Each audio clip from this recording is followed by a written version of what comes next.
Alright. I think we're good.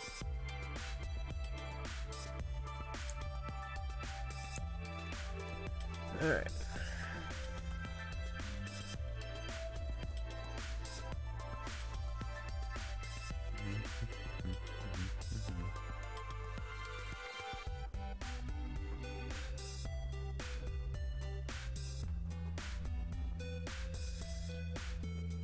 Alright. I think we're doing okay. So, where to go? There we are. Okay.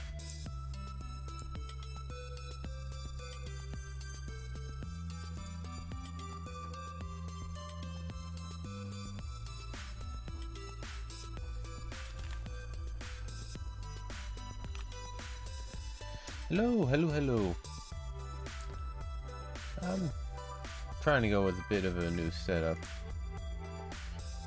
Try and be a little more, maybe efficient, better looking, more screen coverage. Not entirely sure. This is a experiment. Alright, I'll show you here in a sec. I've got the whole window just straight up. The whole game is right there. I'm always worried about this camera here being in the way. That's my biggest pet peeve with streaming. I'd like to see the whole screen, not the little camera thing inside. That's why I had my other setup. Hello, hello, hello. But I'm gonna try something new. See where it gets me. Anywho, with that, I'll start reading some of these bits here. And I did make a poem. Okay, it said I was from Doki Doki last time. It's completely chicken scratch in that format. Not entirely happy with it, but we'll see where it goes. This looks nice. Well, I took everything away. All that hard work of that UI layout they made, it's non-existent now. It's my old UI was interesting, but it didn't quite. A lot of empty, unused space, and it bothered me. Anyway, whatever this story is, his magic touch. Alright. Karen's heart jumped against his ribs. Bloody fuck! He snapped his chin over his shoulder and ordered the McNeil warriors again. Heave! Heave! 2 heartbeats later, the bowsprit broke through the thick mist. He pushed the falcon's aerial view from his head and watched as Sorcha disappeared into the white waves. Gasps issued overhead from the topmen perched like gulls in the rigging. Oh, Pritchard, protect her, Karen begged the High Mother Goddess as he unsheathed his weapons. A broadsword, 2 daggers, and a Skian dub, tossing them to the deck. His entire body shook as he heeled off his deerskin boots. He couldn't let her die. Aside from being the queen of his clan, she'd held the key to his heart since she was but 10 and 6. Have you lost your wits, mon? Silius stepped into the prow, pulling a fur cap tighter over his bushy copper hair. You cannot swim faster than they can row. Besides, you'll freeze to death before you reach her. If they keep rowing, the bow will splinter on the rock. Stop at starboard rowers and turn the heroine around. Karen pulled his plaid over his head. Send a longboat. I'm going after her. He stepped up on the rail and dove headlong into the frigid water. His eyes pinched tight. Tiny needles of ice pricked his body, seizing his muscles, but his spirit urged him on. He burst out of the water and spun in circles, searching for her, but could see naught through the mayhem of furling foam. Tie seal screeched overhead, and Karam immediately tapped into the falcon's vision. Sorcha clung to the edge of a rock nigh 10 feet away from him. A swell broke over her, mocking her efforts to survive. but she was alive. Hello, Cuddle Bear. Hello, hello. Welcome, welcome. Right, that was a hard one to read, especially blind. Anyway, this one is Holes, read by Anthony Mack. Read by... It's read by me. Stanley was not a bad kid. He was innocent of the crime for which he was convicted. He'd just been in the wrong place at the wrong time. It was all because of his no-good, dirty, rotten, pig-stealing great-great-grandfather. He smiled. It was a family joke. Whenever anything went wrong, they always blamed Stanley's no-good, dirty, rotten, pig-stealing great-great-grandfather. Supposedly, he had a great-great-grandfather who had stolen a pig from a one-legged gypsy, and she put a curse on him and on all his descendants. Stanley and his parents didn't believe in curses, of course, but whenever anything went wrong, it felt good to be able to blame someone. Things went wrong a lot. They always seemed to be in the wrong place at the wrong time. Answers arcs. Alright. Okie doke. I can fix that. I couldn't remember off the top of my head.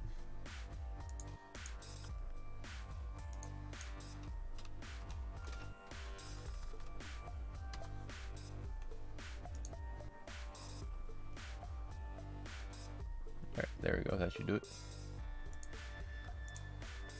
Alright. Let's go with this one. Fishing with Frank. Fishing with Frank, aka Termite, by Dave Kneesy. The note on my door read, "Gone fishing with my stepdad Frank." We called the fishing resort and confirmed our reservation like we've done every year. We packed our clothes, checked our tackle, and loaded our gear. Just a mere 8-hour drive to our favorite fishing hole. We gassed up the van and put the pedal to the metal. Breaking last year's record was one of our goals. It was mid-June, and we assumed the weather would be just fine. But from Chicago to central Wisconsin, the temperature dropped to 39. Frank said, "No big deal. We'll still catch fish. Did you pack warm clothes for the trip?" I replied, "I wish." We put the boat in the water and bundled up. After 4 hours of casting with purple fingers and blue faces, we decided it was time for a warm cup of anything. We happily headed to the bar for a much-needed bite to eat, but we ended up drinking enough booze until we couldn't see straight. We stumbled into the cabin and found our concern. There was no heat, just an empty fireplace with nothing to burn. 3 days of fishing with temperatures 20 degrees below average, to which the locals replied, "Yeah, hey there, you sure should have been here last week. The weather was great and the fishing was biting off every bait." Well, we caught a few nice ones. The trip wasn't a bust. The next day was beautiful, sunny, and warm, so I decided to take off my shirt and catch some rays. Frank advised, "Hey, tomato face, put on some sunblock," to which I replied, "I don't need it. What's the fuss?" The next morning was excruciating. I was suffering from second-degree burns. I should have listened to Frank. Maybe next time I'll learn. Before I knew it, the time came to pack up and head south. It's just an 8-hour drive, but we'll take turns behind the wheel. It's only fair. Good Lord have mercy. With the itching blisters and boils on my back, the ride home turned into my worst nightmare. So when you're going on a fishing trip and are unsure of the conditions, do yourself a favor and just listen to Frank. It's fun. Alright. One more before I read my poem and then start up Umineko. Alright, let's see. This one is Vladimir Mayakovsky's Lilichka. Instead of a letter. Tobacco smoke eats the air away. The room. A chapter from Krukensky's Inferno. Recall, by the window, that day. I caressed you ecstatically with fervor. Here you sit now, with the heart of an iron armor. In a day, you'll scold me, perhaps, and tell me to leave. Frenzied, the trembling arm in the gloomy parlor will hardly be able to fit the sleeve. I'll rush out and hurl my body into the street. Distraught, lashed by despair and sadness. There's no need for this, my darling, my sweet. Let's part tonight and end this madness. Either way, my love is an arduous weight, hanging on you wherever you flee. Let me bellow out in the final complaint all of my heartbroken misery. A laboring bull, if he had enough, will leave and find cool water to lie in. But for me, there's no sea, except for your love, from which even tears won't earn me some quiet. If an elephant wants to relax, he'll lie, pompous, outside in the sun-baked dune. Except for your love, there's no sun in the sky. And I don't even know where you are, and with whom. If you thus tormented another poet, he would trade in his love for money and fame. But nothing sounds as precious to me as the ringing sound of your darling name. I won't drink poison, or jump to demise, or pull the trigger to take my own life. Except for your eyes, no blade can control me, no sharpened knife. Tomorrow you'll forget that it was I who crowned you, who burned out the blossoming soul with love, and the days will form a whirling carnival that will ruffle my manuscripts and lift them above. Will the dry autumn leaves of my sentences cause you to pause, breathing hard? Let me pave a path with a final tenderness for your footsteps as you depart. Interesting. Huh. It's an interesting one.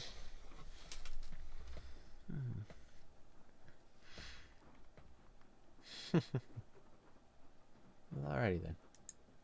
Okay, pull this up. Beep boop bop.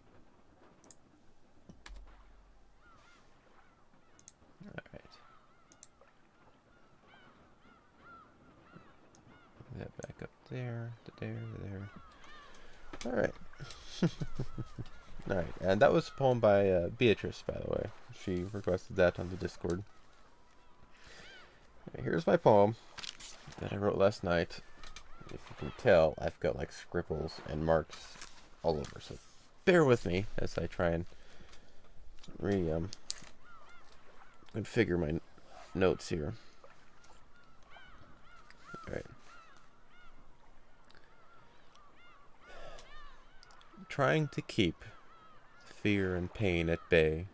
Oh, I screwed it up already. Life can feel sometimes broken, trying to keep the fear and pain at bay. Souls sticky with contamination, fighting whispers of sin and dismay. Yet amidst this heaven-sent commotion, with us all the key to joy does lay. Because happiness is often but a simple smile away.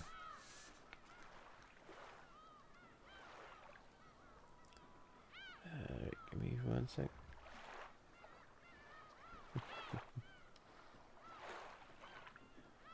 Each existence is special, so try to picture, not with fake memories of infinite disaster, nor a hopeless marriage that can only fester, and calm the fears of fate's uncontrollable grips as you breathe and kiss a smile onto your lips, because happiness is often but a simple smile away. There we go. Yeah, I've got like an entire section here that I just scratched out.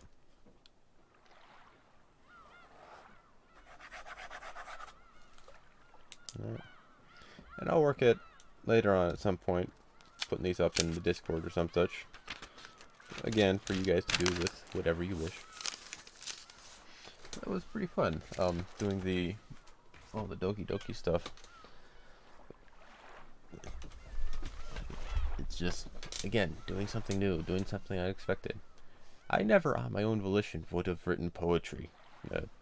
Just flat out, it's not something I really ever even considered. Yet, here we are. I'm doing it live for the entire world.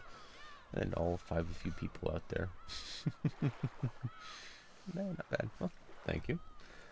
That'll be the last one for now, unless it gives me a good reason to write one. Or an interesting prompt. That's working out with all these little words. It's hard to fit them all in. That one I just read was actually, I think, the toughest one yet. I had trouble just fitting it all together. Also, this new install of Umineko may not be entirely configured yet, so it might be some tweaking as we go along. Anyway, this is Umineko no Nakukoro ni Chiru, Nocturne of Truths and Illusions. Umineko Questions Arc, Episode 5. It's like, you know, I think the title, the true title, is too long for me to write in the title bar of what we're watching. So I had to cut corners somewhere. Anyway. Episode 5. End of the Golden Witch. Good morning. Please enjoy this new game by a new game master at your leisure. However, the game has already reached the climax, the culprit has been cornered, and there's nothing left to do but await the final checkmate. But for that very reason, there must be something for you to spot looking down on it from afar. The difficulty is fairly easy. What could possibly deceive you after all this time? Of all late. Alright. Let's see. Also, I did change it up instead of the novel format where it's just the screen all the way up top.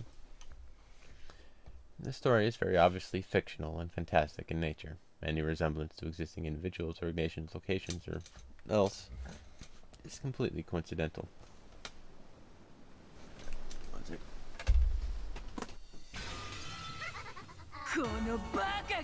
You idiot.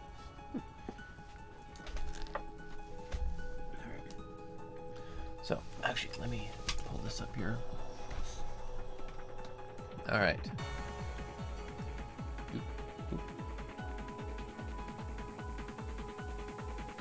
We'll leave it here.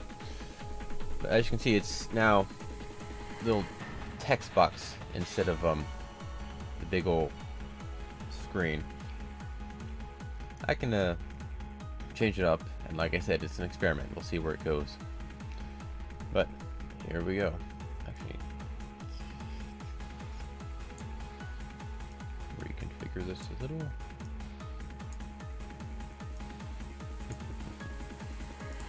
You idiot. Isn't it obvious? It'll be fun to kill her and see your face twist in pain. Why else? It's fun to laugh again. Look, look. Don't turn your eyes away.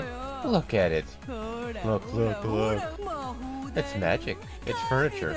Now how about you try to deny me in magic? Look, look, look, look. Alright. Also, the voice is audio. Do install a new game, so it's unconfigured. Something is up, let me know. Sorry, Bachelor. That was pretty fun. Sure, I just did what teacher told me. But look how great it turned out.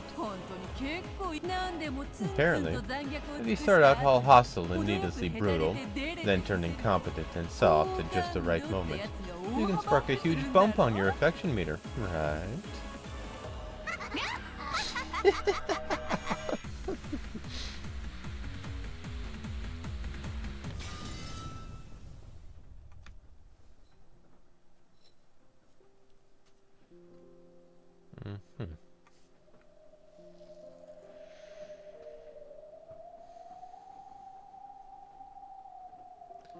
That lonely tone was the desolate sound of the wind blowing by. The glittering rose petals on these bushes were all golden. The cloud of gold butterflies that had once danced through this golden rose garden like fluttering rose petals was no longer anywhere to be seen. The master of the Golden Land is the Golden Witch, Beatrice. She might be called inhumane and cruel, arrogant and outrageous, or perhaps naive and simple.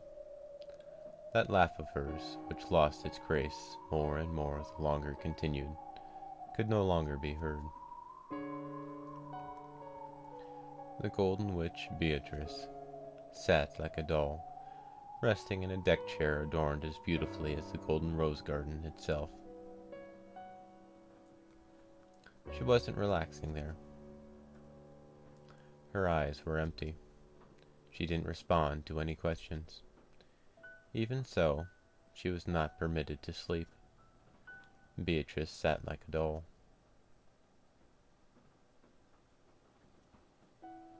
Her hair was down, and Virgilia was carefully tending to it with a comb.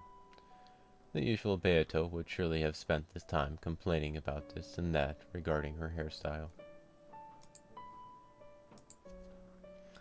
However, she made no response, showed no reaction, so it really only looked like Virgilia was combing the golden hair of a large doll. Now that's an interesting thought. There was a table alongside them. On it sat a chessboard, along with a jumble of black and white pieces locked in a closely fought battle. However, this setup looked somehow different from normal chess. Maybe the game was similar, though not identical.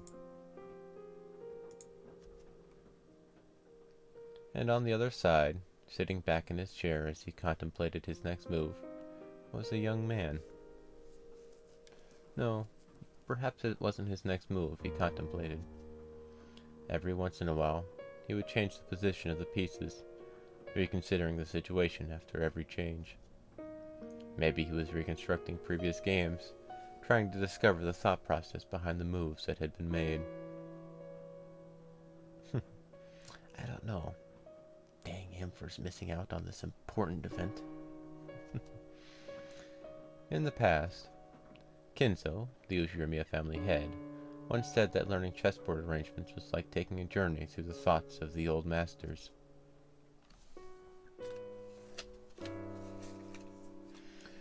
Ushirimiya Battler was on a journey. A search for the thought process that had led the Golden Witch to create this arrangement and make these moves. Battler took a black piece that should have been moved forward and returned it to its original place, sighing deeply. Battler's pieces were white. However, on this chessboard, the black encampment was on Battler's side. He was reconstructing that arrangement, trying to play Beato's role. The more I do this, the less I understand your moves. Even Battler didn't expect that Beato would respond to that statement. Or rather, he was pretending to talk to himself, thinking there might still be some chance of her responding.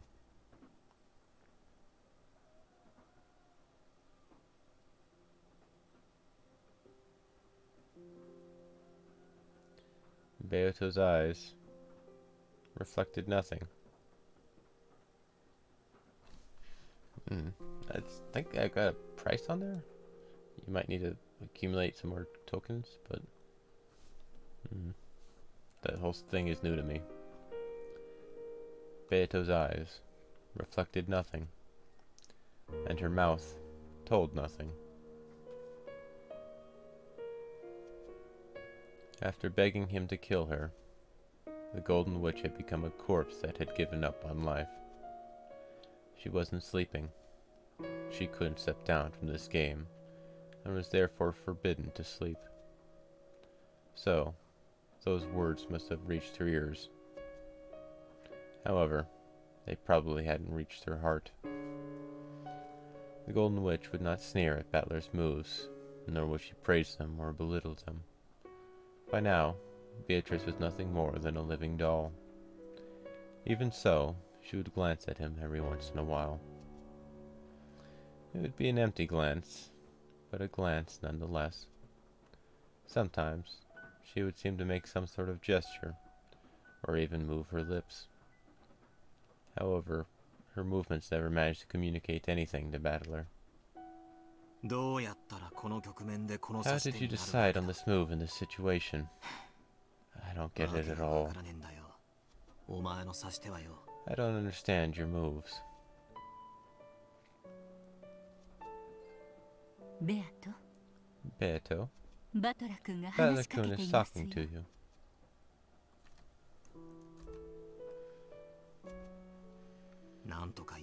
Say something. Giggle or guffaw or something. Even use that shrill laugh of yours if you want. Can you believe it? The shrill laugh of Beato's will never be heard again. However, even if she couldn't answer, his voice surely reached her.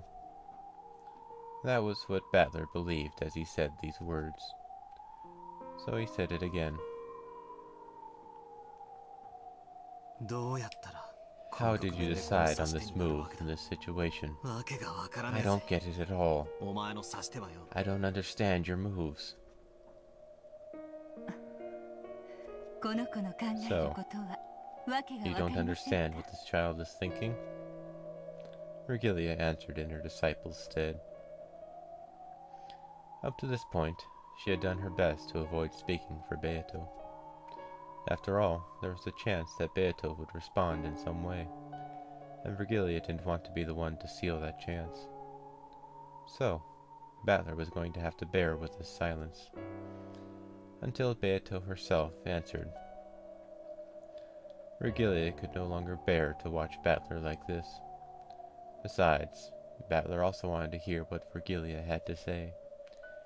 He believed that conversation would reach Beato's heart. Yep. I don't have a clue. The more I try standing in Beato's shoes and moving the pieces like this, the less I understand. A serial murder following an epitaph. With that as a victory condition, I tried reconstructing the games from the witch's side. But I never ended up making the moves Beato did. In those games, I could find several incomprehensible moves that clearly worked against that victory condition. I don't get it at all. This journey through her thoughts is just too rugged. Even so, you won't give up, will you? I won't. I promise. Kill me. Let me die.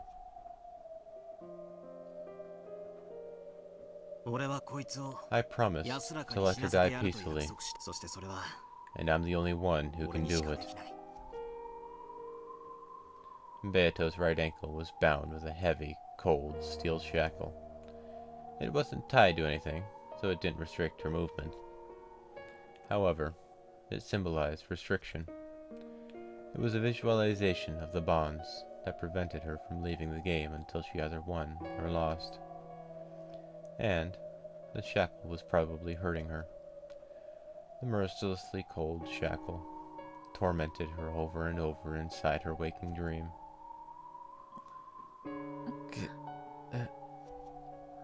So, there was never any sign of relief in her empty expression. Her eyelids would sometimes tremble like she was having a nightmare, and every once in a while she would let out a pained gasp. Unless I win, Beato will never be released from the curse that prevents her from sleeping peacefully. Are you sure you want to be doing this? It seems the fifth game has already started. Not interested. Why should I take part in any game unless Beato is my opponent? If that's the only alternative, then it's a much better use of my time to reconstruct previous games while taking a journey in search of Beato's thought process.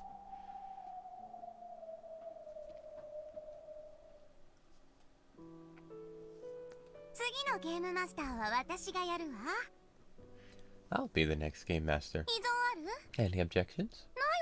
You've got none, right?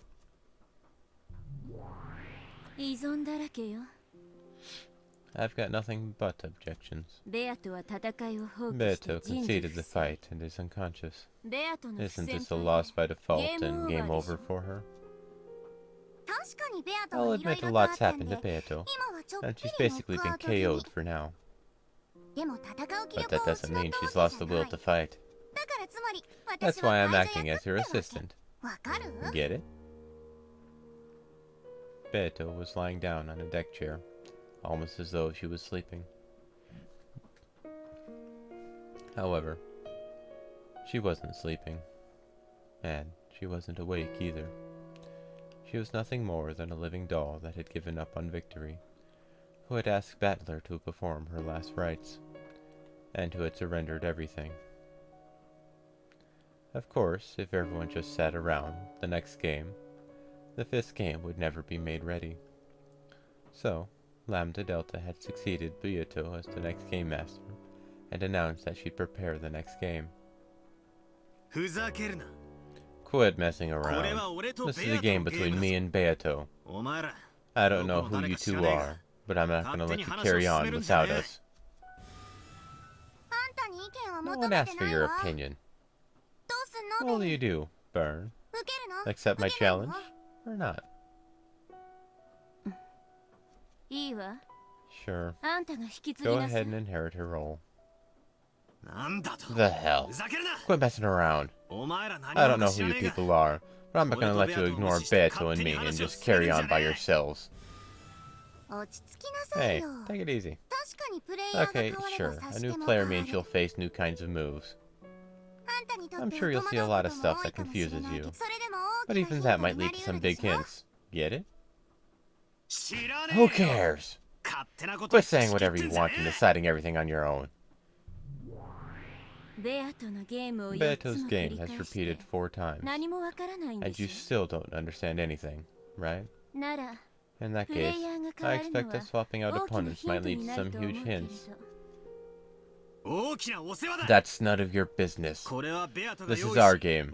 Beato prepared it, and she designated me to be her opponent. I don't know what hole you two crept out of, but I don't want you screwing things up. In that case, wake Beato up and make her get the next game ready. Can you? Beato won't be getting up for a while. Anyway, we don't even need to have another game. The 4 games she's already laid out are more than enough. And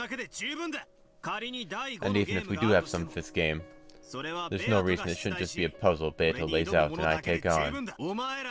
There's absolutely no reason for you two to butt in. Battler couldn't hide his irritation at the 2 witches called Lambda Delta and Burncastle, who had shown up well after the game's start, and who were now trying to take charge on their own. It looked like these witches were of an even higher rank than Beato. So high, in fact, that even Beato's teacher, Virgilia, couldn't even come close. Battler had the feeling he'd seen these 2 several times before. However, this was the first time he'd known their names and spoken to them directly. You can't get the next game ready without waking Beato. That's why I'll prepare the next game. We aren't so patient that we're willing to wait forever for Beato to regain consciousness. Right, Burn? I don't like boredom. It really ticks me off. We really don't give a damn whether you're bored or not. Come on now. Leave everything to this perfect Lambda Delta-sama, okay? I'll take over as the game master. Don't worry. I won't play with too much absolute perfection. Just like Beato, I'll send up plenty of incomprehensible fakes, clues, and bonus hints. I'll make this game a huge hint that'll help you understand Beato's world even better, okay? Letting my voiceless emotions explode, I slammed the table hard. The 2 witches didn't flinch at all. One grinned. The other looked indifferent, as though nothing had happened. The 2 of them just stared at me silently, as though they were reproaching me. What's this? Not satisfied? Are you saying you'll step down from my 5th game? Isn't that a loss by default? Battler won't step down. Of course he'll participate in the 5th game. Don't just decide that for yourself. I'm not gonna play along with you two. I don't give a shit. But it really is a loss by default, right? So which side wins this game? Is it really okay to end this with a human surrendering? If you step down, the game will end with your loss by default. Get it? If you want to guarantee that your lonely sister always meets with miserable circumstances in an endless number of worlds, that option is indeed open to you.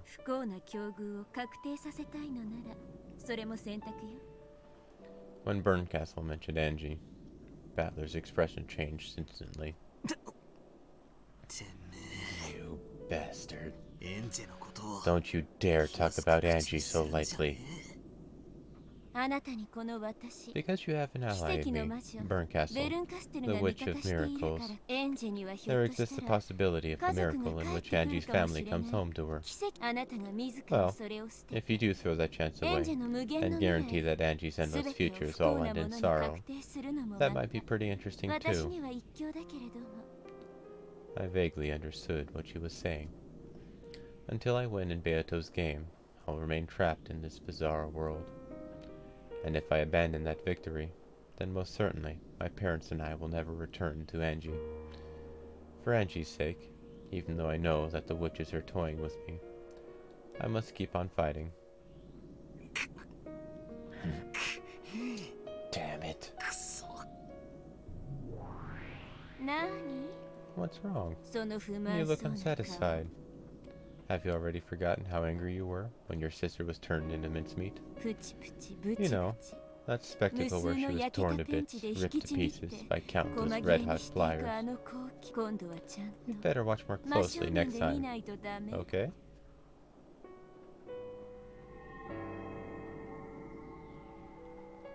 Burncastle pointed the palm of her right hand upwards. As she did, a pale light gathered there, and some kind of blue glowing crystal appeared there. A scene was reflected on its sharp surface, but it wasn't the scene that surrounded them now. If you looked deep into that crystal, that fragment, then you would probably learn what was reflected on there.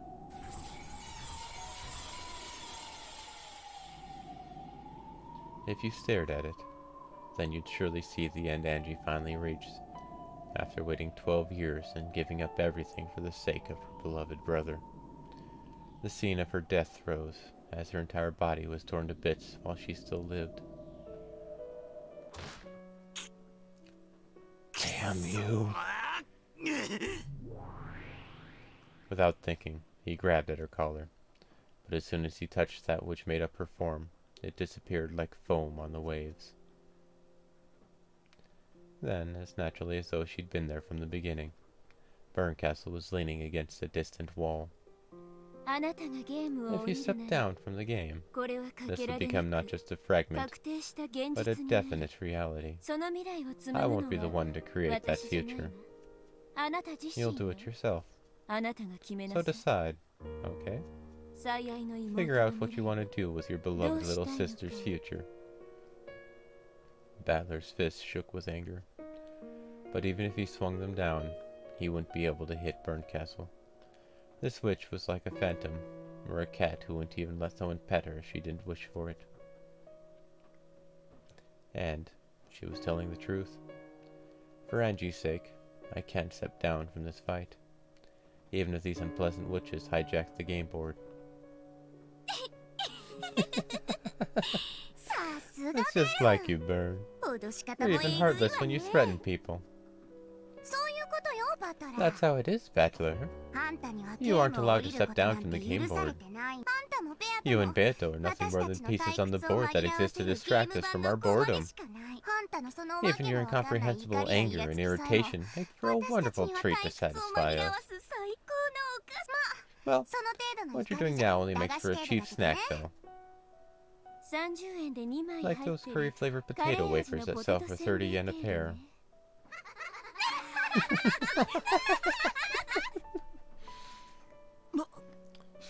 You damn witches.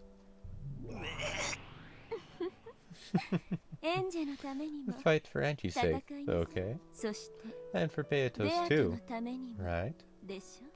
In a way that was admonishing, or perhaps babying, like the headache you get after eating something too sweet. Burncastle tormented Battler and smiled. By now, the host of this tea party, Beato, was absent.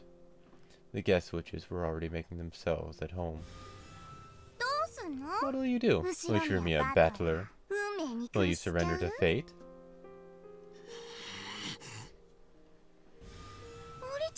Just step down. You've had enough of being toyed with as a witch's piece, right? It sure is tough being one of Burn's pieces. I'm sure she'll use you and throw you away, just like she did with Angie. I'm not giving you the option of stepping down. Keep fighting for the sake of your sister's future. I'm your ally. Until you win, I'll support you so you can reach that future. For all eternity. Until I get bored.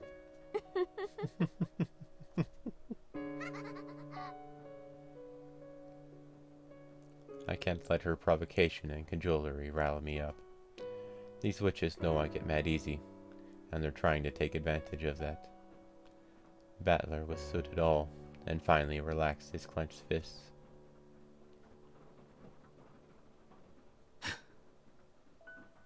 If you want to start this 5th game of yours, go ahead and do it.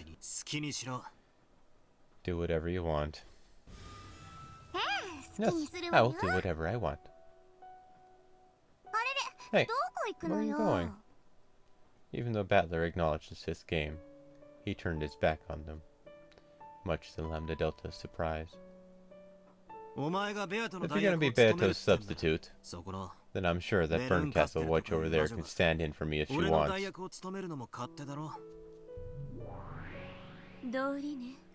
Not a bad idea. Better than a loss by default. What the heck? Are you gonna just ignore this episode 5 that I put so much effort into making? Rude. Rude. Battler says he's going to take a break for a while. Until he comes back, I'll be his substitute. How's that sound, Battler? You do that.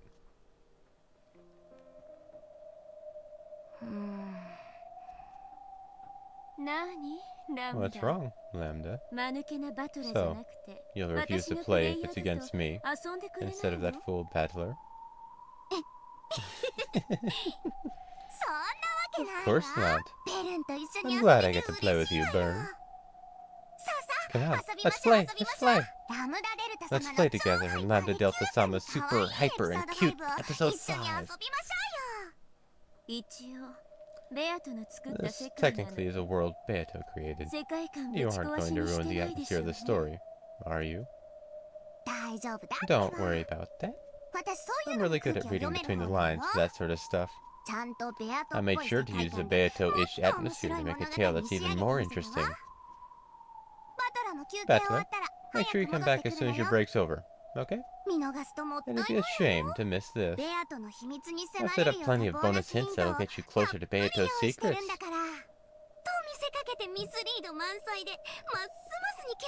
Or at least that's what it'll look like, when it's actually filled with misdirection that makes stuff more and more confusing.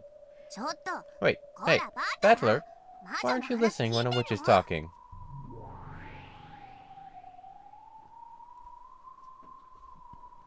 Without answering, Battler disappeared into the darkness. After shrugging and cackling, the witches immediately started playing with the game board they had stolen from Beato. Stolen. Keyword there.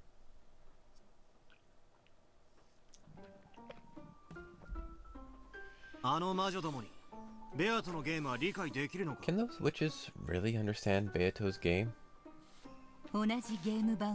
Since they're using the same game board, they cannot do anything that this child cannot do. However, they can do things that this child wouldn't do.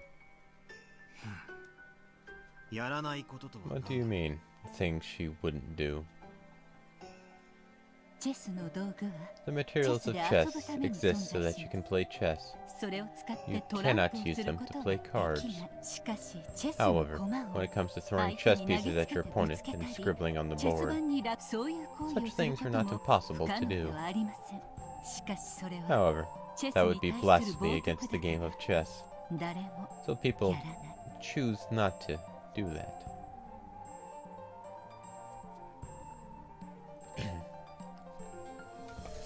That definitely wouldn't be chests anymore. Beto's eyes seemed to cloud slightly with sadness. Damn them. This game's between me and Beato. I won't let anyone else defile it.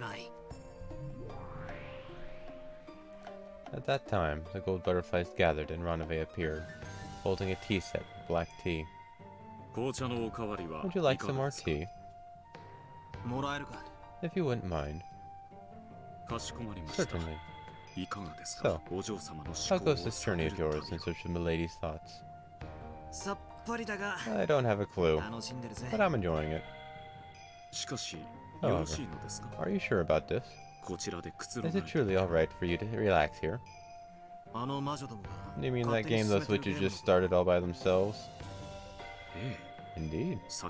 Just now, when I went to serve some tea, the murders of the first Twilight had already taken place, and it seemed as though the next murder would occur shortly.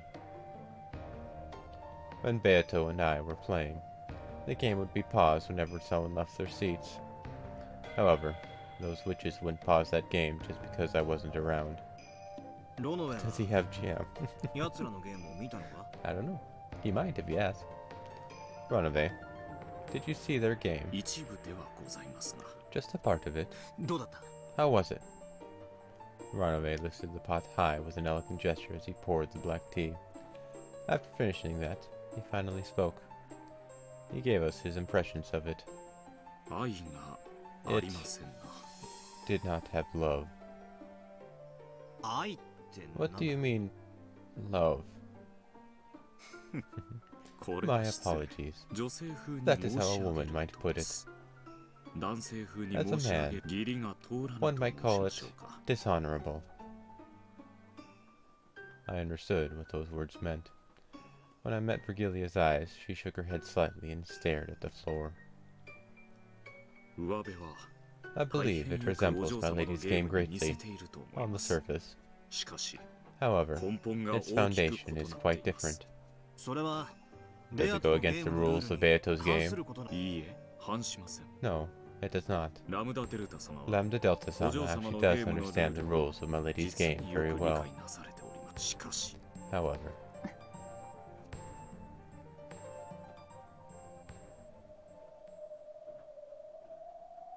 Battler stood up. There is no need to make Ranave say any more. Battler-kun. Sorry, Ranave. I know you went to all the trouble of pouring this for me, but tea isn't what I need. So, you will go after all? Yeah. We don't need any outsiders in our game. These guys weren't even here in the beginning. Because I've been loafing about, crazier and crazier witches have been introduced. And now they've hijacked this game between me and Beatrice. I've got to take it back. Right now, I'm supposed to be the one taking care of Beato's game board. That means I can't just sit around here. Thank you. I wanted to let the child hear those words. I'm sure she hears them. My lady is simply unable to answer. Beato lay there silently, like a living doll with dull eyes. The game board she had created herself had been hijacked by incomprehensible people, and was being turned into a mess. If I was designated to be her opponent, then Beato must have created this game for me. I've got to take it back. Wait here. I'll go and take it back.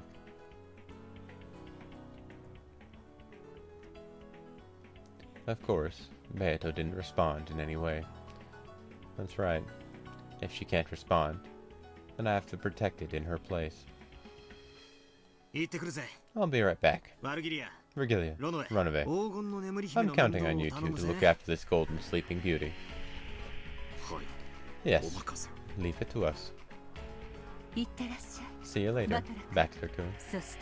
And please, in the game without this child, please try to find some part of her. If you can, then even if this child is absent, it will mean you have fought with her.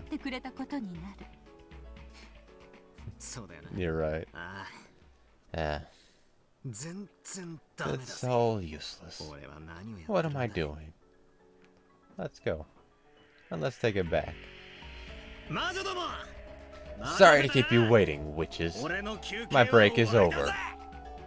When he faced the jet black heavens and yelled this, the whole world shattered as though it were made out of thin glass.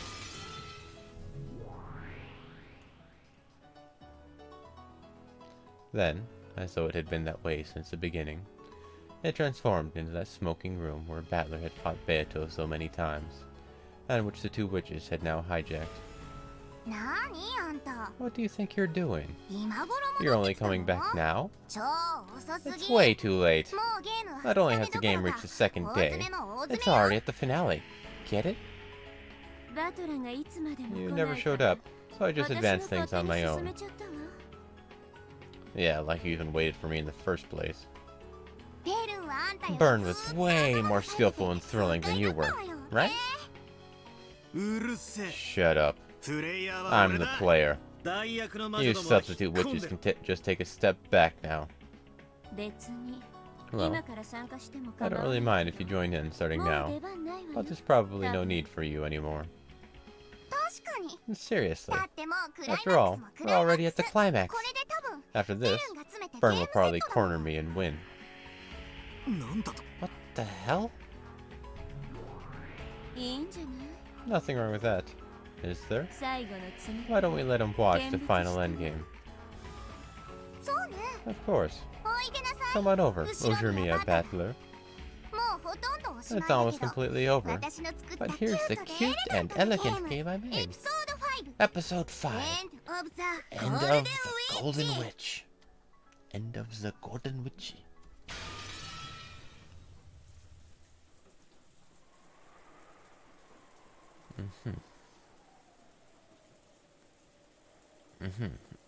Alright, it's partway through. Alright, so 1, 2, 3, 4, 5, 6. They're all alive. With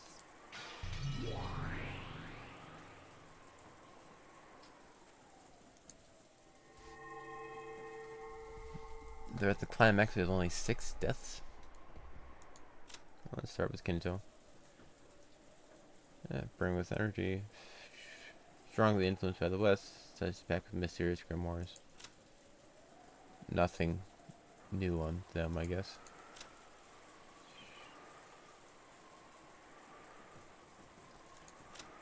Umineko Jessica. Her corpse was found in the cousin's room on the 2nd floor of the guest house. The direct cause of death is unknown, but her neck was sliced open by a sharp blade. The wound was deep enough that anyone could easily confirm her death with absolute certainty. Absolute certainty, huh?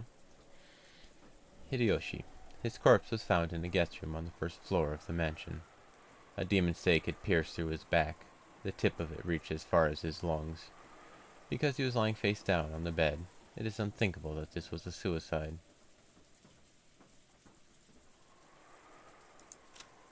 Ushimiya George. His corpse was found in the cousin's room on the 2nd floor of the guest house. The direct cause of death is unknown, but his neck was sliced open by a sharp blade. The wound was deep enough that anyone could easily confirm his death with absolute certainty.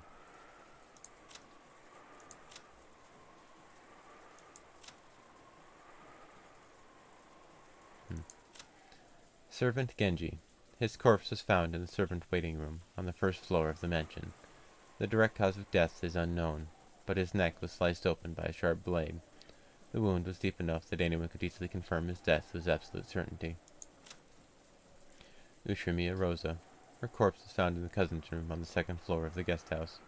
The direct cause of death is unknown, but her neck was sliced open by a sharp blade. The wound was deep enough that anyone could easily confirm her death with absolute certainty. Ushimiya Maria. Her corpse was found in the cousin's room on the 2nd floor of the guest house. The direct cause of death is unknown, but her neck was sliced open by a sharp blade. The wound was deep enough that anyone could easily confirm the death with absolute certainty. 1, 2, 3, 4, 5. 5 were sliced, and 1 was stabbed. Don't worry, they'll rewind the game. Alright. The second day, October 5th, 1986.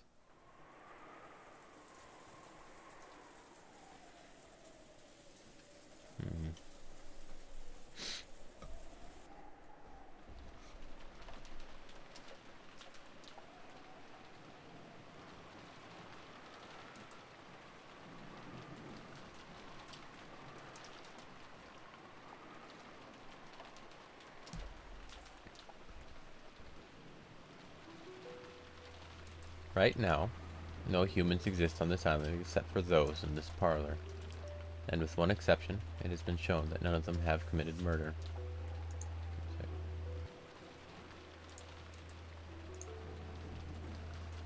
With one exception, it has been shown that none of them have committed murder. And the culprit is among these people. Oi, oi. Whoa, whoa. That means it's conclusive, isn't it? Unless the culprit is a witch who committed murder with magic, that is. It was you? You killed George? Killed my husband? Why? Why? I didn't kill anyone. I didn't. In a panic and with a voice that was far from calm. In a manner that was, to put it coldly, unsightly, Aunt Natsuhi denied the suspicion placed upon her. However, there was no longer any way around it. She stood up, brushed back her long hair, pointed at Aunt Natsuhi, and said it one more time.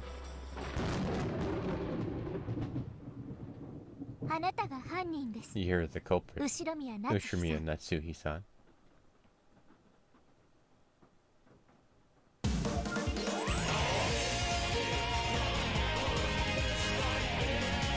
Alright.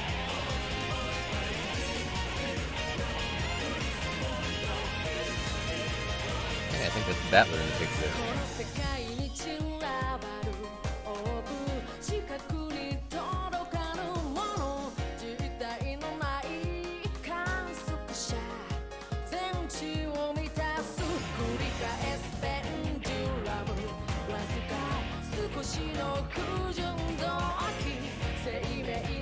Eva comes back.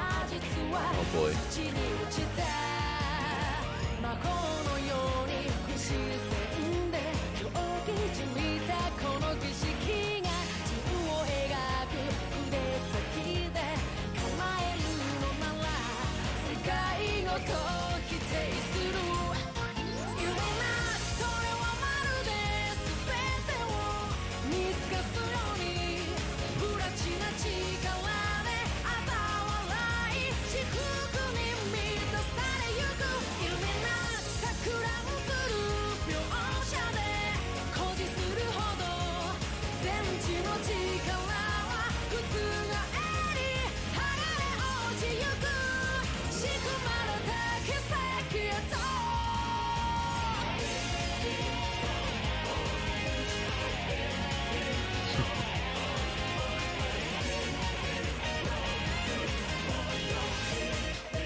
Not too much given out there, if anything at all. No secrets to uncover in there. Other than Burnt Castle is manipulative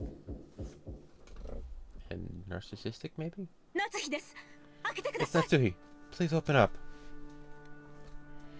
As she knocked loudly and repeatedly, Natsuhi yelled. Shortly after, there was a heavy clunking sound, and the sound of the door to Kinzo's study unlocking could be heard.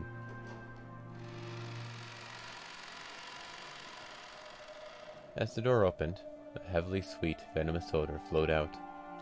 Natsuhi was always ashamed of how she automatically grimaced at that, even though she thought it rude to the family head. Kraus was waiting for her inside the study. Natsuhi flew into his arms. His father? Is he?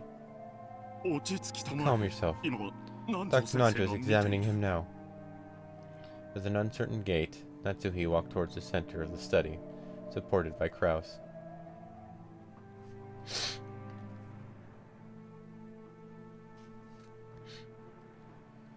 There, a dignified bed fitting for the Ushimiya family head could be seen along with Nanjo, Genji, and Kumasawa.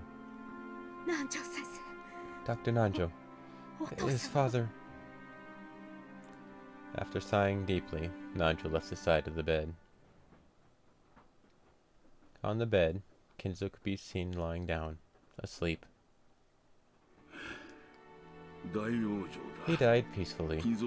I don't think Kinzo-san had any regrets. Of course he did. He's Kinzo.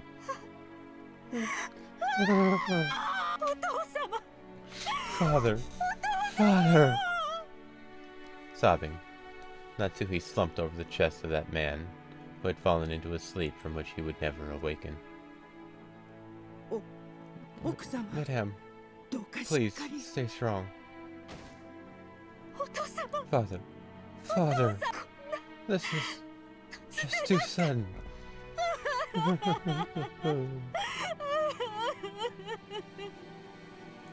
Natsuhi couldn't stop crying over the death of the man whom she had loved like a second father. Kumasawa rubbed Natsuhi's back, consoling her. Yep, new stream layout. Welcome, Zakudo. You actually will find out. Well, that's why we're here. To find the answers, right? Seeking the truth and all that. Kumasawa rubbed Natsuhi's back, consoling her. Kraus slumped into his late father's favorite chair. By sitting there, he might have been immersed in memories of his departed father. Or perhaps he thought by sitting there, he might be able to understand just a bit of the madness of Kinzo's later years, which he had never been able to comprehend before.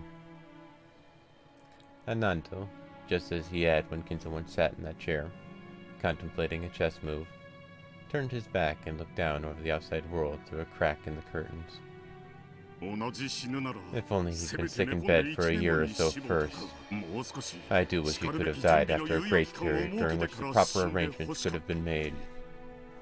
It's the other way around. We should be glad that he was in high spirits until the very end. At least that's true as far as public appearances are concerned. Nanjo understood that as well. Ushimiya Kinzo, who had risen like a comet and glittered like a supernova in the post-war business world, had died. His funeral would probably be of a fantastic scale, and it would also be the ceremony marking Kraus's inheritance of the headship. He would have to arrange everything as the host of the event, carry out funeral diplomacy perfectly, and make it clear to all that the Ushimiya family still had enormous influence in the political and financial spheres.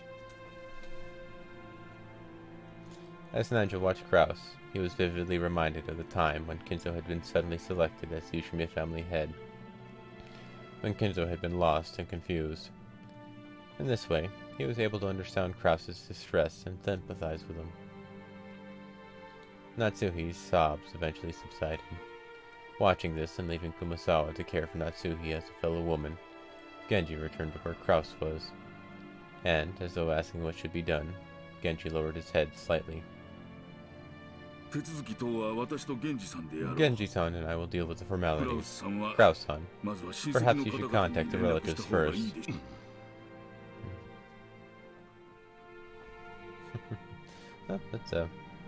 We're doing Umineko. It was, well, the Ace Attorney and stuff, that was just kind of a generic plan. Nothing really set in stone, because we're going with whatever feels right, I guess. We will be, after the episode, chunking Ace Attorney at that point. Do an episode or two, depending on how lengthy they are. And then switch back to Umineko and do until we finish. keep it a bit, varied. Kraus, with his hand still over his eyes, didn't respond. Perhaps even though he had known this day would come, Kraus really couldn't hide his shock at how suddenly it had reached them.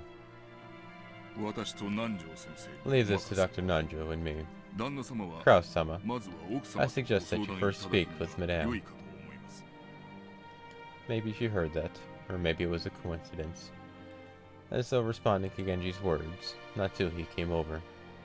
His eyes were red from crying so much, but she apparently understood the heavy responsibility that had been imposed on them even better than Kraus did. Starting now, you are the head of the glorious Tsushimiya family. Let us show everyone, inside and out, that you have splendidly succeeded your father. As your wife, I, Matsuhi, am prepared to serve you until the day our coffins are laid down alongside each other. Trying to encourage her husband, who was overcome with shock, Natsuhi lent him some reassuring words. When Kraus finally lowered the hands that had been covering his face, he looked up at the ceiling with a blank expression and let out a deep, deep sigh. Please, stay strong. There are a great many people who will plan to devour everything Father has left behind. We must fight to protect Father's honor and wealth. That's his first responsibility of the Ushimiya head. I understand. I do understand. Dr. Nanjo, Genji, please take care of the legal and funeral arrangements. Especially you, Genji. I ask that you take particular care and see to it that the funeral will be a fitting one for Father. Certainly. And Dr. Nanjo, Father didn't pass away in a hospital, so... Indeed. An autopsy might be required, depending on circumstances. Can't you do something about that? Even though he has passed away, Father's body is precious. Any damage done to it would not be acceptable. I understand how you feel. However, it is also important to deal with these matters properly. And, I don't really know how to say this, but several of the relatives might make things difficult, yes? Who knew how those vultures up for the inheritance might try to find fault with them? They might claim to have found some reason to suspect the cause of death, using that as a point of contention to start some trouble. Right now, it was important not only to pay Kinsel's remains the respect they were due, but also to solidify the position of the new family head, Kraus. Understood. Please keep it to an absolute minimum. Make sure that Father's dignity is not damaged, even by mistake. That will be fine. Do not worry. In any event, leave Kinzel-san to us and stay by Kraus-san's side. Things will start to get quite difficult from here on out. I understand. And you too, dear. Please, stay strong. Kraus was still staring blankly at the ceiling with a befuddled expression on his face. She understood the shock and heavy responsibility he bore. Natsuhi understood her husband's feelings as much as anyone. I will contact the relatives. Please rest for the time being. Kraus didn't respond. Natsuhi, thinking him to be just a bit unreliable at the moment, decided she must offer her support. Seeing her husband like this actually spurred Natsuhi into action, and resolve and respect rose to her face. Things will get busy from now on. Let's start by doing whatever we can right now. I'm sure my husband wants to have some time alone with Father. We should step out for a moment. Good point. After all, this will probably be the last game he gets that chance. Being in charge of a funeral is tiring work. There's no time to shed tears. If Kraus were ever to be given time to cry for his dead father, that time would have to be now. Everyone agreed with Kumasawa's words. Even so, Kraus continued to blankly gaze up at the ceiling and didn't respond in any way. Natsuhi urged the servants to go. I'll go talk to Jessica too. That child is now the successor to headship. I'll make sure to tell her to be fully prepared. Wait. As they each started to make their way out of the study, Kraus finally spoke. They stopped walking. Yes? Wait. Yes? Hadn't she already stopped walking, just like her husband had asked? But despite that, he told her once again to wait. For those slightly weak words, Natsuo understood that he'd probably stopped her because he wanted her by his side. The rest of you, downstairs. I will stay with my husband. Please call us on the phone if anything happens. Certainly. I thought I told you to wait. When Kraus suddenly raised his voice, everyone jumped and turned around. Unable to comprehend what she had done to spark her husband's wrath, Natsuhi ran up to him. What's wrong, dear? Have I said something rude? If so, please forgive me. No. That's not it. That's not it. Wait a second. Give me some time. Yes, I understand. It's important to sort things out inside your heart. We're just going to leave this place in silence to give you some time, okay? And I'm telling you to wait before doing that. Listen up. No one move. Not even an inch. If you're tired, then feel free to sit in whatever chair or sofa you want. So just stay quiet and don't talk. Don't do anything. Those unreasonable words felt like a glimpse of how Kinzo used to be. Natsuhi couldn't hide her slight surprise at this behavior, which almost made it seem as though Kinzo had possessed her husband.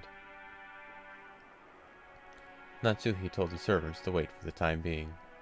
She ordered them to sit on a sofa a short distance off, approached her husband, and spoke to him in a small voice. If you order it, I will wait however long you ask. I won't move. So please, try and calm yourself. No, that's not it. That's not it. Was it really blood? Or was he actually being possessed? Kraus's disorderly style of speech strongly resembled Kinzo's. As she watched this, Natsuhi became certain that Kraus was Kinzo's son after all, and that he was the true successor, more suitable than any other person. Natsuhi, come here. Kraus stood up and headed towards the window, trying to lengthen the distance between himself and the servants, waiting on the sofa by even a small amount. Natsuhi realized that he must have something secret to discuss. Yes, dear? What is it? Father dying is bad. But he has already passed away. We cannot turn back time. That's not it. It's bad that it happened now. What do you mean? I've been putting Father's fortune up as collateral. I won't be able to hide it when the division of the inheritance comes into question. What? Collateral, you say? How much? Do you remember how I helped out Kono-kun back in Melody Land? Didn't I tell you to break ties with that person? I thought you said you'd refuse him. Why? There is such a thing as a man's honor. I couldn't refuse. Not good. Kraus claimed to hold honor as a virtue. However, Natsuhi knew that he must have often used that as an excuse for when he reluctantly went along with some deal that he just couldn't refuse.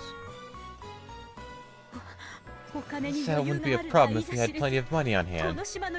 But didn't you borrow quite a lot of money from the plan to turn this island into a resort? Yeah, I did. And there were people here and there who lent me a hand along the way. Morning, man.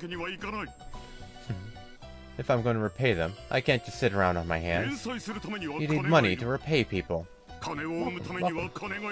You need money to make money. You can't even get started without money. And even the plan for this island wouldn't be proceeding smoothly if there hadn't been problems with the planning company. I made contact with a government official in the city. I even got the governor's word that this would become the newest travel destination in Tokyo Metropolis. The groundwork I laid was completely perfect. Random chance and bad timing were against me. It was just a bit of bad luck. Like a traffic accident. That was no accident. It was fraud. You were tricked. They were never drawing up plans for turning this island into a resort in the first place. That's not true. Hijikata's vision was simply overflowing with foresight. The way his eyes always focused on the whole world and the future taught me that things I always believed to be mere dreams were only the tip of the iceberg of what is possible. Expand your dreams to the whole world, to the future. You heard him say that too, right? Yes, I heard. And I think I remember telling you what I thought after you returned home. I said that he was suspicious, that he only spoke of dreams. I didn't have his feet planted on the ground, and that you must not have any further relations with him. Hijikata-kun is a wonderful, pleasant young man. One could learn a lot from the way he lives.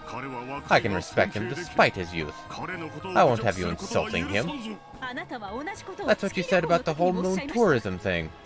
You kept saying it was visionary, that it looked to the future, that it had high aspirations.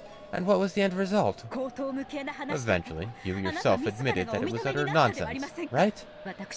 I was sure something was wrong ever since that strange man showed up claiming to be a high-ranking NASA official.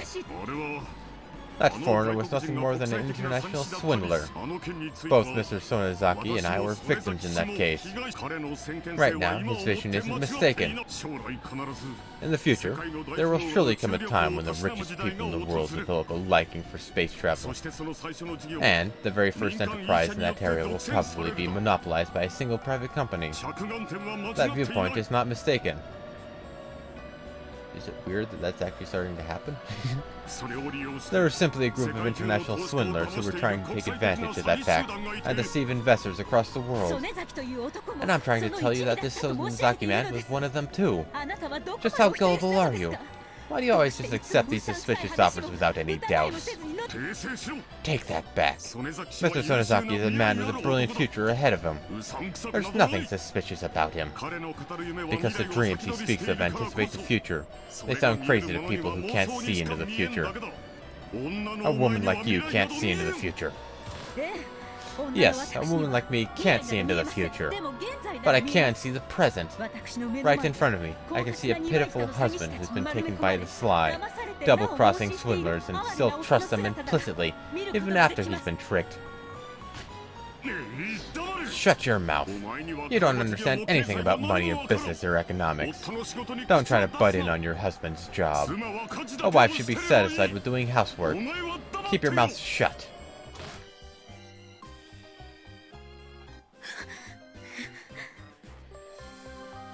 Without another word, Natsuhi fell silent, just as Kraus had hoped she would. She was already far beyond anger and sadness, and the emotion that lay on the other side of those was an almost indifferent pity. Kraus, who had been in awe of Kinzo since he was very young, had started to subconsciously admire the way his father lived. Without realizing it, he had come to believe that he could only be recognized as a man in his own right if he surpassed his father. That's a high hurdle to follow. However, Kinzo had been a mad genius, the likes of which had never before been seen in the Ushimiya family's long history. That talent was a gift from heaven, and it definitely wasn't genetic, much less something that could be learned. Kraus is just out of luck, I guess. To give the two of them a chance to talk alone, Natsuhi told the servants not to tell anyone about Kinzo's death, and they left the room for the time being.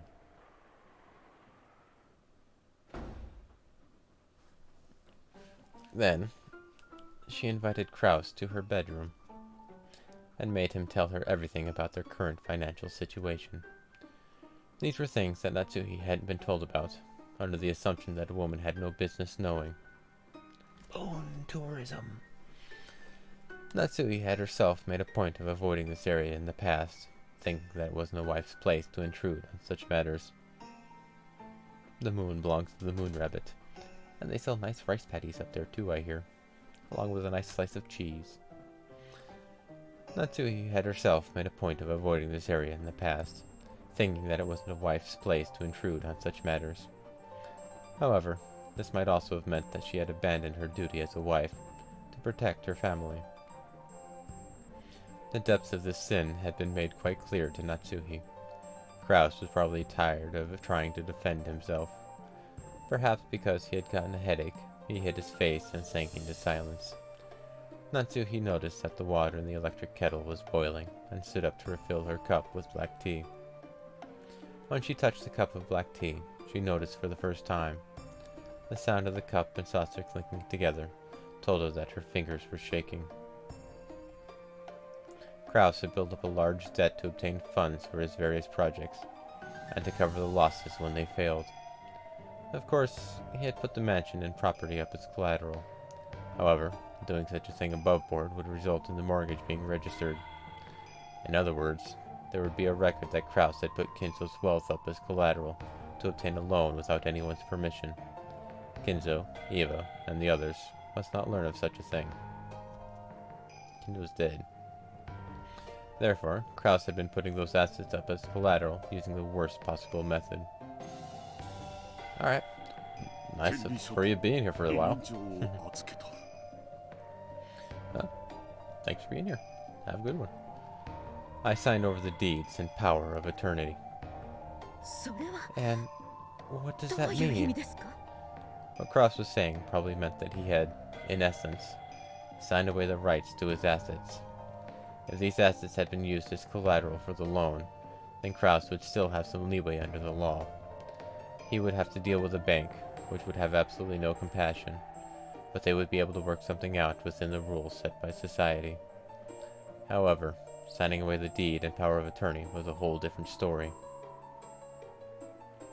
In other words, even the mansion they were living in, if the person holding the deed were to decide to ignore his agreement with Kraus, and sell the mansion to a third party right this moment, they would have no recourse whatsoever. Far from using collateral for a loan, this was basically the same as selling their house to borrow money.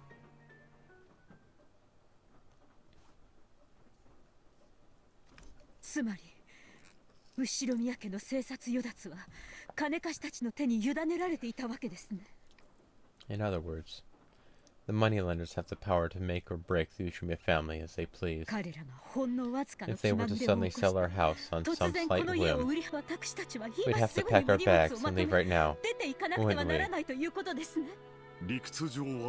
That is technically true. However, everyone I have had dealings with is very reputable. This isn't consumer financing. It's a transaction based on trust between economically literate men. I trust them, and they, in turn, trust that by lending me money, I will achieve great success in business and give them massive returns on their investment. I signed over the power of attorney, a sign of good faith, and so that they wouldn't have to doubt in the certain success of my business. What happens if I hesitate now?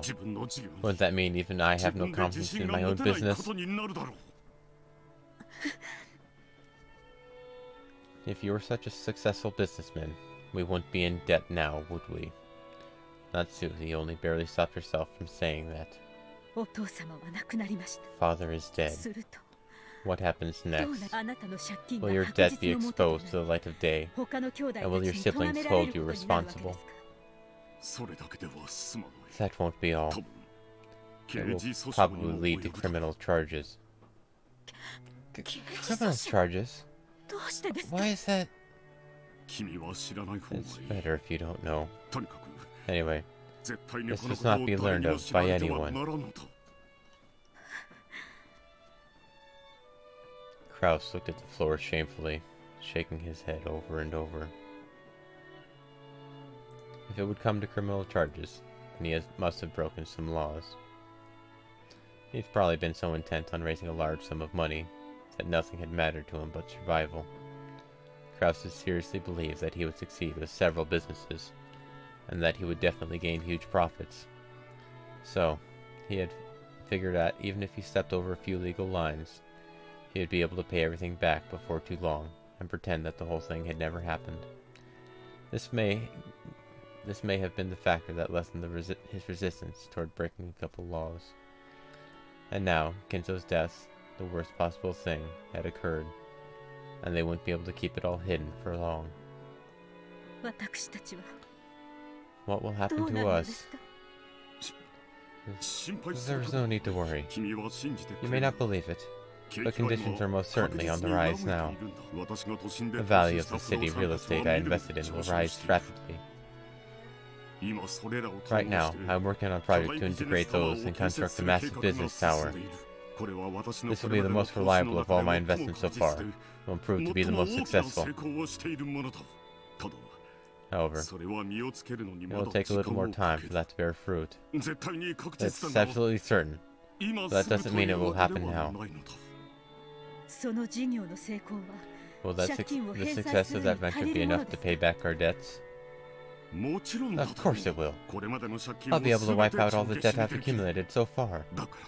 So have faith in me. I only need a little bit more time. But Father's already dead. We don't have that kind of time anymore, do we? I know that. That's why I have to obtain money from somewhere and pay off those debts right now. Anyway, I need money. Money. A lot of it. Right now. As Kraus roared and clutched at his head, he writhed about as if in pain. As he watched, several emotions swirled about in Natsuhi's chest. Her emotions conflicted as she felt pity for her husband, also feeling that he was a fool. And she felt a mixture of resentment and regret towards her own irresponsibility in letting her husband run wild for so long. Even if this day hadn't come, it should have been clear that they were in a very critical situation. And yet, he had carelessly waited for this moment to come, and was now writhing about it. Her husband was so foolish, and so pitiful. It would be easy to let herself get fed up with this. However, she was his wife. For a wife, ridiculing her husband as a fool would run in conflict with her responsibilities. If he was a fool, then she would have to support him enough to compensate. However, she didn't have a clue what she should do. Since there had been such a massive amount of money within arm's reach, it was only natural that Kraus had tried to dip his hands into it. It would also be easy to tell him to be a man and give up on all of it. But that would also run in conflict with her responsibilities. She was Ushirimiya Natsuhi, the woman who had become Kraus's wife and sworn to support him, the new head of the Ushirimiya family, for her whole life. She had to somehow help her husband in his efforts to raise money. She understood it logically, but she couldn't suppress the indescribable dejection that seemed to rise up from the dark depths of her heart. That's right. Father's hidden gold. 10 tons of gold is worth 20 billion yen. If I had that... That's right. If I had that, all our problems would be solved. Natsuhi, that's it. The witch's epitaph. Let's solve that. Let's solve it together. If we can just find the gold, everything will lend itself out. Moth, flying around. That's right. Must be hidden somewhere on this island. If we had that. If we had that. That hurts, dear. Please stop it. Kraus, acting as excited as if he thought up a perfect, brilliant plan, grasped Natsuhi's upper arm slightly. Natsuhi couldn't help but be dumbfounded. She wasn't just taken aback because she heard him bring up something as fake as sounding as the hidden gold. This was Kraus, who usually mocked the story of the hidden gold, saying that it didn't exist and that it was an illusion his father had created to borrow a lot of money. That was why Natsuhi was doubly taken aback. Yes, let's have Jessica help us too. Maybe some things can only be solved with a child's sensitivity. This is a family crisis. All of us have to stick together. Yes, it's a fanciful riddle that Father created. We should be able to solve it. And there's no reason we wouldn't be able to solve it. That's the only way. Oh, Natsuhi, this is wonderful. We still have an option left. And right here, next to us. The gold is on this island. If we had it, every one of our problems would be solved. Natsumi, call Jessica here, right away. Let's overcome this family crisis together. Yes, right now. The gold is on this island. It's right beside us. Unable to withstand the pain in the arm he was twisting in his excitement, Natsuhi knocked Kraus aside. Kraus tipped over the edge of the bed and flopped over onto the floor. Please get a hold of yourself. And please calm down. Do you really think that the Tsushirina family crisis could be solved by something as dreamlike as that? Natsuhi. Please, cool your head and think of a realistic plan to gather money. I'm going to cool my head as well. Wait, Natsuhi. When he had come to his senses the instant he fell over, Kraus tried to tell Natsuhi to stop, but she just kept walking. After closing the door forcefully, Natsuhi dashed away. Natsuhi ran through the corridor. Even though she didn't want anyone to see her like this, she ran headlong into Genji. My deepest apologies. Madame, have you been injured? I'm fine. Leave me alone. Certainly. Oh, Genji. How are things going in Father's study? It is just as you left it, although Dr. Nanjo is in the parlor. Is that so? Do you have the key to the study? Yes. Right here. Give it to me. Let me have some time alone with Father. If my husband asks where I am, tell him you don't know. Certainly. After grabbing the key to the study that Genji was holding out to her, Natsuhi rushed up the stairs.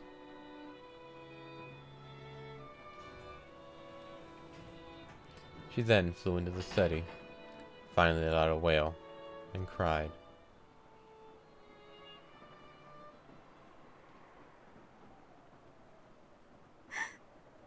Father, please forgive our foolishness. My husband and I aren't capable of inheriting all that you created. Please, please, forgive us for our foolishness and our crimes. And if you can forgive us, please guide the way for us fools. Clinging to Kinzo as he slept in the bed, Natsuhi cried even harder. She kept imagining Kinzo sitting up suddenly and patting her head. No, Father's the type of person to pamper. More likely, he'd yell at me to stop being so noisy. However, neither of these imaginations came true, because it was an undeniable fact that Kinzo had entered an eternal sleep.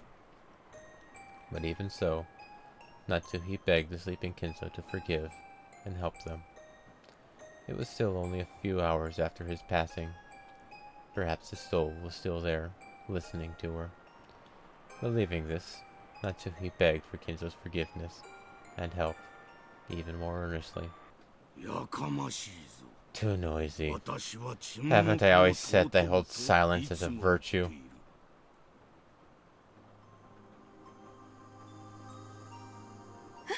Huh? That voice made Natsuhi jump up in surprise.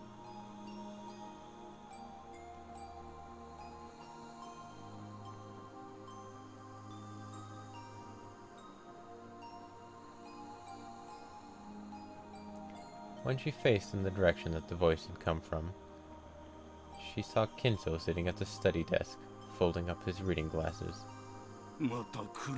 Did you get in a fight with Kraus again? Neglecting his wife like that. That Kraus only inherited my bad traits. Father. What a wretched looking face. Wash it. Aren't you the wife of the successor of the Ushirmiya family? You mustn't let the servants see you wear such a shameful expression. Yes, father. My apologies. Natsuhi understood. This was just an illusion, one that Natsuhi had created out of her desire to speak with the memory of Kinzo as he once was. No, that wasn't it. She believed that just for now, Kinzo's soul has shown herself to her. She was sure that doubting this would cause it to vanish in an instant. It seems that the instant the family headship was passed on, the family has reached a crisis. Yes, father. I wasn't able to support my husband. I am truly very sorry. The Ushirmiya family is so very cursed. It was in a terrible state when I succeeded the headship too. That makes your suffering seem almost cute in comparison. That's right. Kinzo's succession to the family headship had come suddenly.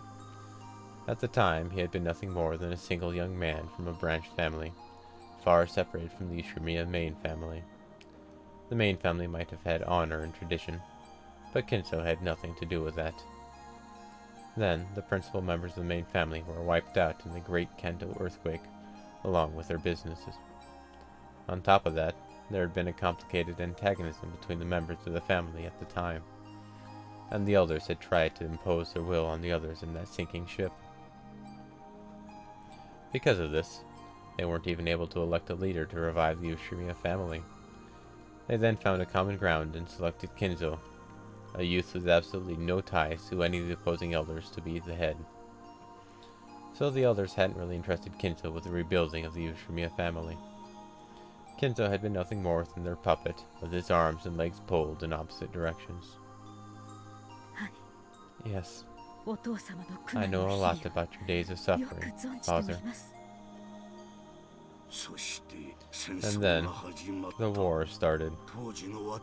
At the time, I was already tired of life. I hoped I would die on the battlefield, but I wasn't sent to the front lines. However, the state of the war grew worse with every day, and the time for the decisive battle on the Japanese mainland seemed to grow ever closer. As terrible as it may sound, I prayed for that day to come quickly. After listening to the approaching footsteps of that Reaper day in and day out, it is said that Kinzo started cutting his ties with this world one by one. And then, on that day when he had severed all his regrets, when he reached a state of enlightenment, it is said that he had a mystical experience. It is said that he met her, the Golden Witch, Beatrice. I made a contract with the witch, and was given the power of gold and madness. On that day, the old me died, and a new me possessing the insane power of magic was born. I know.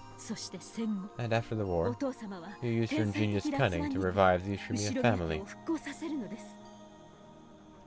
The now deceased elders, who knew that Kinzo at the time, had whispered to each other that Kinzo must have bumped his head on the battlefield and returned with a different personality. That was how much Kinzo had stood out after the war. Whether the story about Kinzo meeting a witch was true or not, there could be no doubt that the extraordinary experience of war had prepared him for death, and let him reach a state of enlightenment. If you wanted to describe the mystical experience following all that is a meeting of the witch, that certainly shouldn't be dismissed out of hand. That's right. You returned from the war, conquered the witch Beatrice, and became the head of the Ushirmiya family in the truest sense. Correct. Before I met Beatrice, I was nothing more than a puppet, only the head in name. I only became the head after conquering the Golden Witch. Father, will this Golden Witch aid my husband Kraus, now that he's the new head? Oh, she will, assuming that he has truly succeeded the headship. What do you mean by truly succeeded? I mean, it depends on whether he bears the responsibility and pride of the Ushimiya family head in the truest sense. Natsuhi, you should understand this. The headship is not inherited by blood. It is inherited through spirit and conviction. Even though Kraus is my eldest son, he cannot be called the true head if he does not possess these things. And if that spirit were to dwell in a human, even someone other than Kraus, they would make a splendid new head. Beatrice will lend her power to that true head. Isn't that right, Beatrice?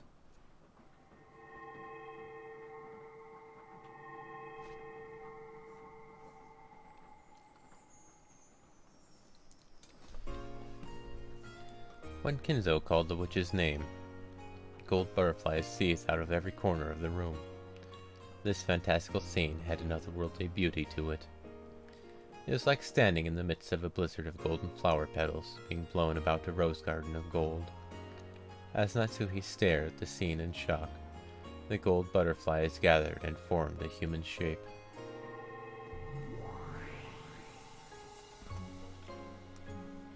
Then, the witch of the portrait appeared. Indeed. I am the Ushimiya family alchemist, the Golden Witch Beatrice. I am free to run rampant. I listen to no one's orders. And there's only one person in the world who can control her. Me. That is why I am qualified to be the Ushimiya family head. So, is that pride of yours that qualifies you? Pride requires self-confidence and bravery. And it is the embodiment of the insatiable desire to gain power, to match those traits. That is why I control you. Watching men who speak of pride turn those desires into reality can be quite pleasant. A quiet man of action is nothing more than an excuse used by the extremely lucky. A true monarch also speaks of what he doesn't have, and he makes that pride a reality without fail. If one is to control me, they must possess such a monarch's pride. Do you understand, Natsuhi? A true monarch fears no hardship.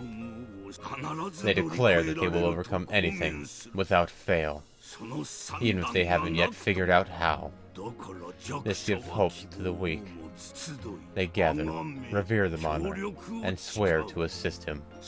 This is where power is gained, and his word is carried out. Engrave that into your heart. Yes, father. Natsuhi understood. Through this mystical experience, Kinzo was telling her how to prepare herself to overcome hardship, even after his own death. Feeling a warm sensation rise up in her chest, she let the valuable words Kinzo had given her echo through her mind over and over. A true monarch, in other words, the true head of the Ushimiya family, must not fear hardship. Such a person must believe they can overcome any hardship. If they can't even believe about themselves, then they'll have no chance of overcoming their challenges. She suddenly felt very ashamed of the way she'd entered this room, sobbing and asking Kinzo what to do. I was foolish. Of course, there's no time for crying when Ushimiya family crisis is upon us. And now that we have inherited the Ushimiya family from you, father, we must protect its honor, no matter what. Oh? Even though you can't even draw a blueprint on how to repay Kraus's debts? Beatrice laughed unpleasantly. No, that wasn't it. She was testing Natsuhi, to see whether she possessed the mental readiness to be a true monarch. Natsuhi wasn't confused anymore. She answered clearly, gazing into Beatrice's eyes. Yes. At this moment, I have not yet discovered the method we should pursue. However, my husband is the new head of the Ushimiya family, and I am his supporting wife. So, I will proclaim it my husband's place. Let us hear it. Ushimiya Kraus and Natsuhi will definitely overcome these trials and protect the honor of the Ushimiya family. You have nothing to worry about, father.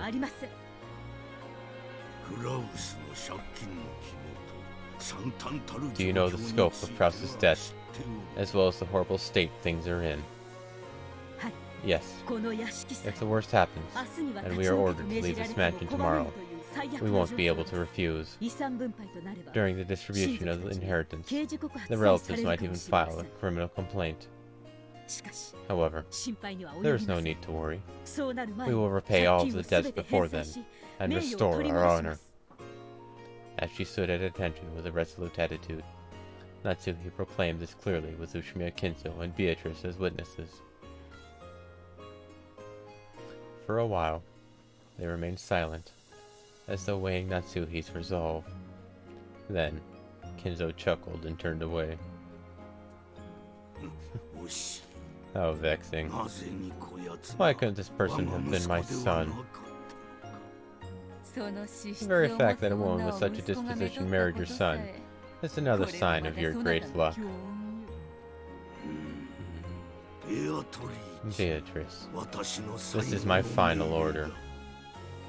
Now that you are no longer the head, I am not obligated to obey your orders. In that case, obey the orders of the new Ushimiya family head. You are no longer the head, and Kraus is not yet the head. Whom are you suggesting that I serve? I will leave that to you. It is up to you to decide who is qualified to succeed the Ushimiya family head, and who is fitting to bear the mark of the one-winged eagle. You will ensure that it is so. I refuse. I won't listen to the orders of a man who isn't the head. No, this is different. This is a will. The last order that the head left behind for you. Then it seems I will have to obey. After all, I can be quite accommodating. Liar. Oh? You're only doing this because it caught your interest, aren't you? I can't hide anything from you, can I? Natsuhi. Yes, father. Go and overcome your hardship. Yes. That might have seemed like a mere response to Natsuhi, but to Kinzo and Beatrice, it seemed to be something of much greater significance. Beatrice nodded deeply, and with emotion as eloquent as her dress, she bowed deeply before Natsuhi. The Ushimiya family alchemist, the goals in which Beatrice is present. I shall give you my aid to assist the Ushimiya family in overcoming another crisis. Thank you. I will need your power. We will most certainly overcome these trials. I will not hold back on my support for your cause, but there is something I must warn you about beforehand. I understand that your troubles now could be solved if I were to grant you a vast quantity of gold, like I did when I saved Kinzo from his crisis. However, that is something I cannot do. Is that so? Sorry, Natsuhi. Beatrice's gold came from a contract limited to my generation. It was agreed that it could only be passed on to another if that person solves the witch's epitaph. The gold is sealed away by the epitaph. As long as that is not solved, you cannot be given the golden magic. I understand. Then I'll shall search for another method by which we can save ourselves from this crisis.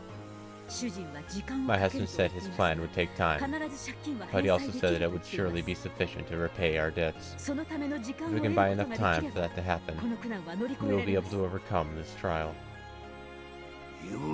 Good, Natsuhi. Continue. But Kinzo is already dead. The doctor and servants are preparing his funeral. You are about to contact the family members. By your own hand, you will bring an end to this ploy for time. How charming is the guillotine where you lower the blade yourself. Startled, Natsuhi looked up at the ceiling. There wasn't actually anything there. But even so, Natsuhi had found something. So, the magical power has descended. Natsuhi, have you made up your mind? What magic of miracles do you desire from me?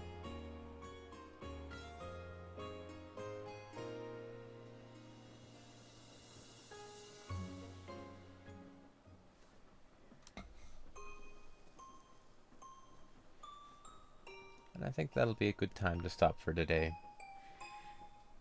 We'll figure out what she has in store and what people are gonna do next time. Alright, let's see here. Oh, I might not have enough save files this time. But we'll see. We'll see where it goes. Let's see.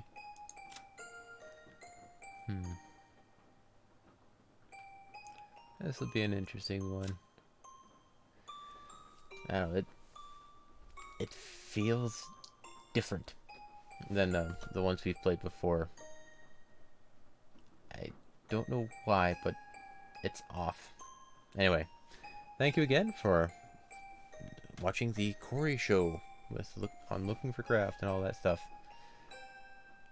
We've now begun our descent into madness and understanding with Umineko. Let's see where we go, and hopefully we can survive.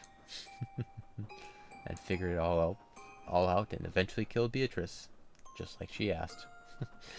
This is so weird. Anyway, have a good one, everybody. Take care. I'll see you all later.